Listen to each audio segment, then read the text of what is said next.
Hello and welcome to Main Street Matters by Heart on Main Street, the podcast that takes you from the Great Lakes to the Plain States and everything in between to talk about independent retail stores and the people who make them great. I am your host, Patrick Kaiser. Before we get into today's main event, I have a couple quick notes. We have several great webinars coming up in the next 5 weeks. You can register for any of these through our website, www.heartonmainstreet.org. They are all completely free to register for and to attend. On October 2nd, we'll have Samantha Connor of the Boutique Hub to talk about celebrating Pink Friday. Pink Friday is a nationwide retail celebration the Friday before Black Friday and Small Business Saturday. This year that falls on November 22nd. Pink Friday encourages shoppers to discover and support small businesses first before the beginning of the traditional holiday shopping season. And I love this idea because Small Business Saturday always comes after Black Friday. And on Black Friday, people spend millions and millions of dollars shopping. And then we're expected to go back out on Saturday and celebrate Small Business Saturday. That should be reversed. People should shop small first and then go and shop Black Friday and spend all your money at your big box stores, or don't spend the money there after shopping small. So Pink Friday encourages people to go to small businesses first, the Friday before Thanksgiving and before Black Friday and before Small Business Saturday. This is Pink Friday's 5th year. So Samantha will discuss how your retail store can participate. It can be promoted as a Pink Friday participant, and how you can engage with your community and drive customers to your store, again, before Black Friday. Then on October 23rd, I'll have Kathy Cruz, the Savvy Shopkeeper, on our webinar to discuss maximizing your cash flow using Facebook Live sales. This will be great to talk about how to really get every dollar out of your inventory. At the end of the year, we're always looking for that extra little bit, and you want to be able to move some more of those holiday items. Facebook Live sales are a great opportunity to do that, to reach people that haven't come into your store, that might not know about you. You can use Facebook Live to reach a larger audience. We've had Comment Sold on in the past to talk about their platform and how they help with live virtual selling. And Comment Sold is absolutely tremendous. However, it can be a little bit more expensive and maybe not within every retailer's budget. So Kathy's going to be talking about how to get similar results in a DIY fashion by doing it through Facebook Live. So I'm so excited to have Kathy on. She is amazing. If you listen to this podcast, I'm sure that you listen to the Savvy Shopkeeper, so you know that she's fantastic. She has that retail experience and knows how important it is to eke out every single dollar that you can, especially during the holidays and in the fourth quarter. Finally, November 6th, I'm going to have Ashley Alderson, the founder of the Boutique Hub, on to discuss her company, the Boutique Hub, and its importance of community over competition. I'm a huge fan of the Boutique Hub and what Ashley has built over with her company. I'm very excited to have her on the webinar. She's just this dynamic personality. I feel like on our webinars, we have mentioned or touched base on the Boutique Hub several different times. So it'll be great to really introduce her and the Boutique Hub to the audience and get a better understanding of how they're helping retailers of all types, not just boutiques. Again, you can register for any of these through heartonmainstreet.org. The second bit of news, which does connect into today's main content, is that Giving Tuesday is right around the corner. I know you're thinking, well, Giving Tuesday is after Thanksgiving, and there's so much time before that. But it's practically October already, and we need to begin thinking about it. Giving Tuesday is a worldwide event that encourages people to work with and donate to their favorite causes. Many nonprofit organizations rely on Giving Tuesday to meet their fundraising goals and to accomplish their missions. Heart on Main Street is one of those organizations. This is our 2nd year in existence, and almost half of our total fundraising comes from individuals like you. You are the reason that we're able to do the things that we can to help independent retailers impacted by natural disasters. We are grassroots. We are lift up by your bootstraps, just like the retailers that we try to help. This year, we'll be highlighting 3 retailers who will need your help. All 3 have lost their stores due to natural disasters and are trying to get back on their feet. All money that we raise on Giving Tuesday will go to these retailers to help them recover, rebuild their stores, and remain a part of their community. Our whole mission is to help independent retailers remain a part of their community longer and be stronger businesses. When a business is lost due to a natural disaster, when it's no fault of the business or the owner, we want to make them whole again. So yes, Giving Tuesday is a ways away right now. It's December 3rd this year. But if you listen to this podcast, I assume that you have a spot in your heart for independent retail or are an independent retailer yourself. Please consider helping out a member of the community, someone who's just like you, but has been subjected to the worst twist of fate. Imagine being in the same situation. You'd want someone to help you too. In a secondary ask along with this, we are looking for a company to match donations to help amplify the support. If you know of a company that would be willing to do this, we would love to talk to them. If they'd like to set a limit for their matching so they only match up to the first X amount of dollars donated, we can work with that.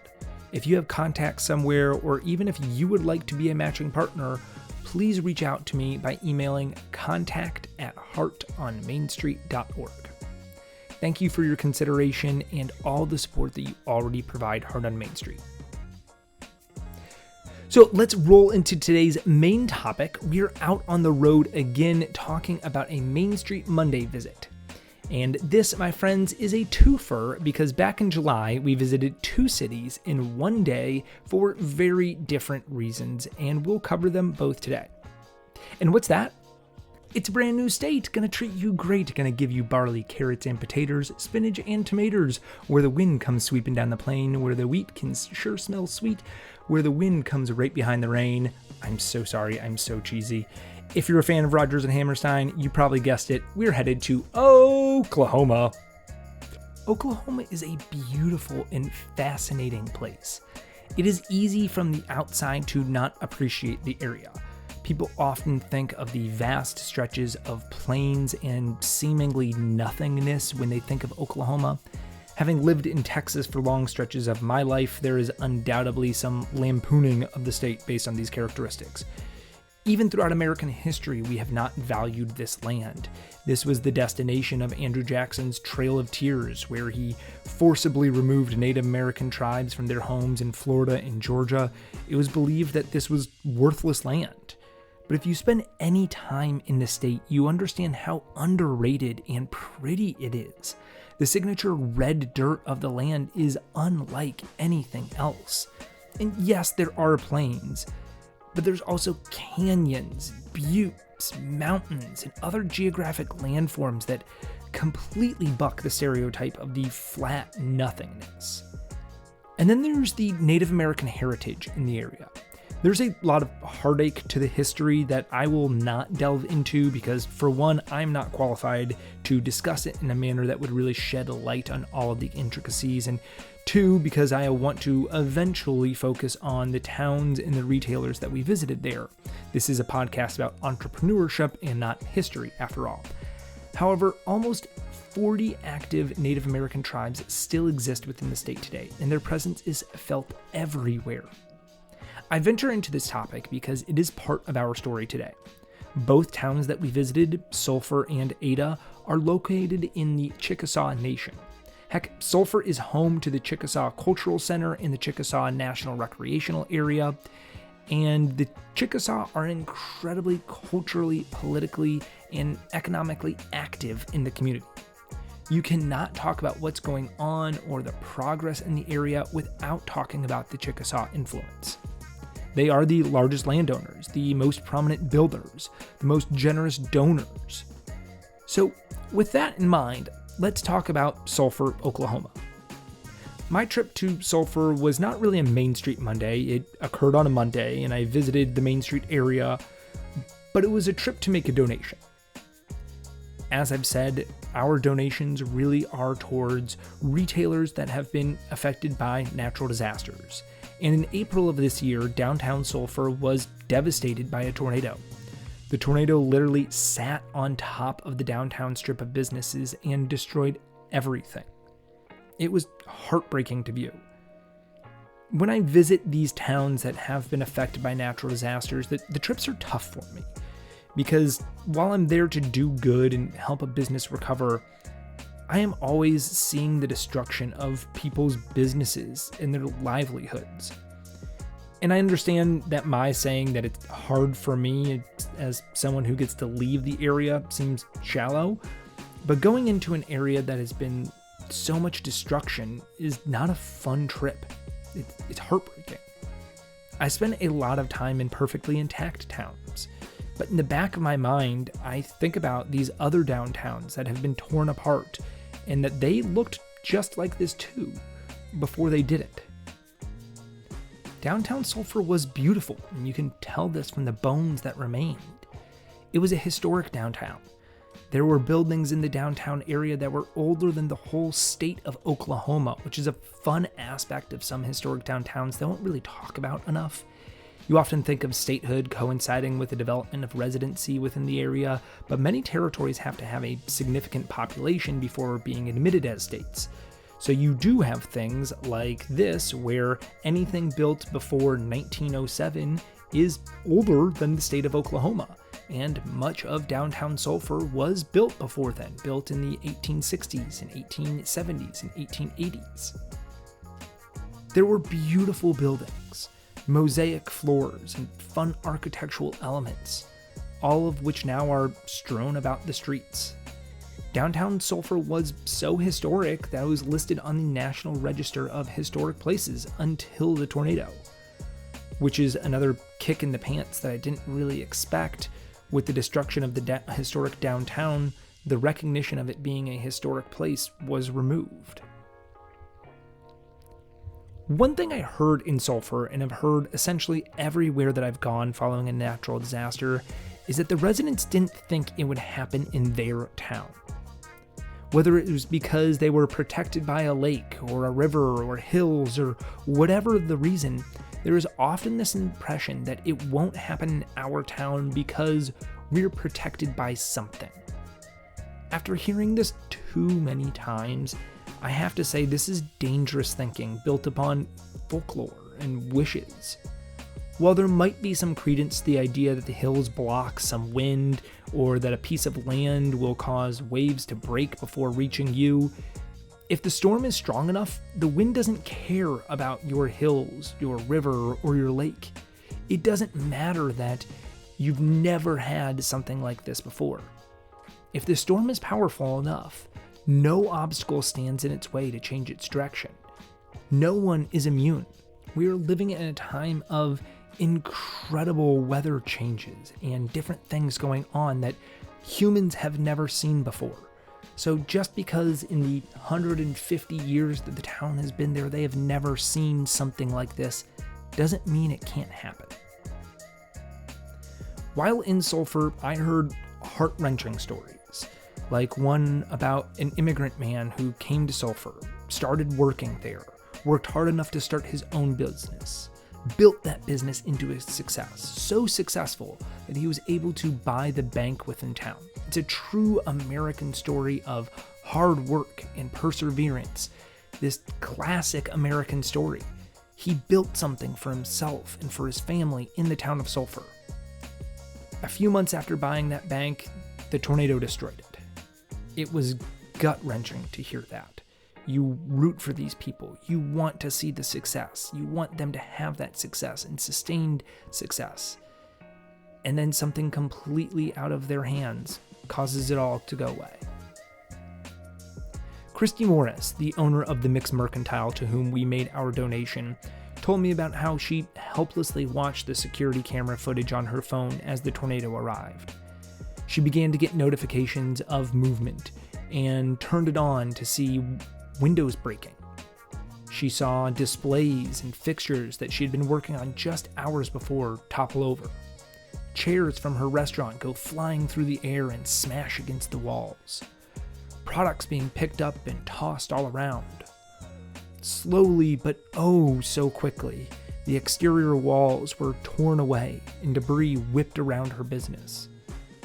She watched as everything that she had worked hard on building over the last decade was ripped apart. She kept watching until her camera eventually gave out, and then she was left to sit and wait and anticipate the worst. What would the store look like? Would there be anything left in the morning? How long will it take to open the store again? Some of those answers came with the sunrise. There was next to nothing salvageable left. Everything would have to be demolished and built again. Some answers are still unknown. Christie is waiting on approval for permits to rebuild. When they will reopen remains a question without an answer. But she will reopen. Christie is determined about that. In fact, she had new plans within weeks of what the new store and restaurant would look like, where seating would be, where the retail space would go. She's not sure how many other businesses will come back. Many say that they will, but that's immediately after the fact. Going through the process has a wearing down effect on people. You become tired of the red tape, the insurance claims, the petitions to rebuild, and the back and forth with the city. It can take the wind out of your sails. Not Christie, though. If you follow her Instagram page, she posts teasers of her plans for the store. Shows new items that she's bought for the reopening, whenever it is. And shows new custom items that are being made for her store. She is all in and will be back better than ever. She knows how important it is for the town to have some semblance of consistency again. The community in its entirety has gone through a trauma. And when retail stores come back, that provides hope. It provides signs of a new beginning. And Heart of Main Street wants to be part of that. Interestingly enough, while the entire historic downtown area was severely affected by this tornado, a couple blocks east was perfectly fine. On this end of town is located the Chickasaw's brand new luxury hotel, the Artesian. Sulphur is not a gigantic town, with only about 5,000 people. But again, the presence of the Chickasaw Nation here provides a need for a major hotel.